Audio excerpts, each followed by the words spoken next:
আচ্ছা, আপনার হাতে যে মুঠোফোনটি রয়েছে সেটি আসলে বৈধ না অবৈধ, এটি আপনি কিভাবে জানবেন, কিভাবে বুঝবেন আপনার ফোনটি বৈধ না অবৈধ? তবে তার আগে যারা এখন পর্যন্ত অবৈধ ফোন ব্যবহার করছেন তাদেরকে বলছি, সরকার দেশে আগামী 16 ডিসেম্বর থেকে সব ধরনের অবৈধ মুঠোফোন বন্ধ করে দিচ্ছে। এই লক্ষ্যে national equipment identity register NEIR নামের একটি ব্যবস্থা চালু করতে যাচ্ছে সরকার। বাংলাদেশ টেলিযোগাযোগ নিয়ন্ত্রণ কমিশন BTRC জানিয়েছে, নতুন এই ব্যবস্থায় শুধু অনুমোদিত, মানসম্মত ও বৈধভাবে আমদানি করা মুঠোফোন সংযুক্ত হতে পারবে। অবৈধ বা ক্লোন অর্থাৎ IMEI মুঠোফোন নেটওয়ার্কে সংযুক্ত হতে পারবে না। বাংলাদেশ ব্যাংকের 2024 সালের প্রতিবেদন অনুযায়ী দেশের 73% ডিজিটাল যে জালিয়াতিগুলো হচ্ছে সেগুলো আসলে এই অবৈধ ডিভাইস এবং সিম থেকে হচ্ছে।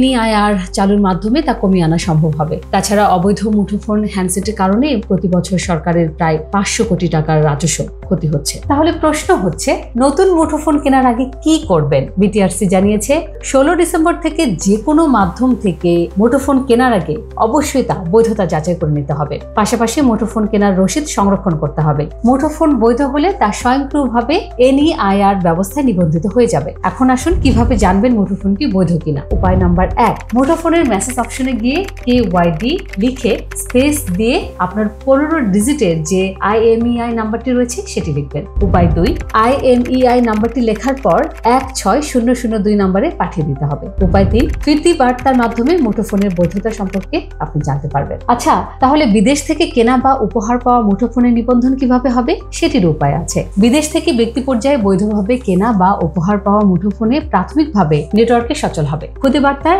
অর্থাৎ SMS এর মাধ্যমে পরবর্তী 30 দিনের মধ্যে অনলাইনে প্রয়োজনীয় তথ্য দাখিলের জন্য নির্দেশনা দেওয়া হবে। দাখিল করা তথ্য বাছাইয়ের পর শুধু বৈধ মুঠোফোন নেটওয়ার্কে সচল হবে।